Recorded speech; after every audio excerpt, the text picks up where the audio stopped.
இறைவாக்கு வாழ்வின் விளக்கு. ஆனால் அவர் விருப்பத்தை அறியாமல் அடிவாங்க வேண்டிய முறையில் செயல்படுபவன் அவரது விருப்பத்தை அறியாமல் செயல்படுவதால் சிறிதே அடிபடுவான். மிகுதியாக கொடுக்கப்பட்டவரிடம் மிகுதியாகவே எதிர்பார்க்கப்படும். மிகுதியாக ஒப்படைக்கப்படுவரிடம் இன்னும் மிகுதியாக கேட்கப்படும். லூக்கா நற்செய்தி 12ஆம் அத்தியாயம் 48ஆம் திருவார்த்தை. சுருக்க விளக்கம்.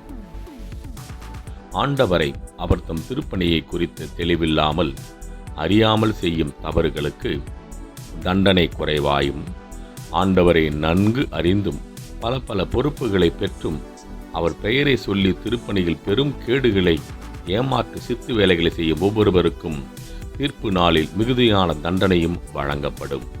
புரிந்து இறை பயத்தோடு திருப்பணியை தொடர முயல்வோம். ஆமேன்.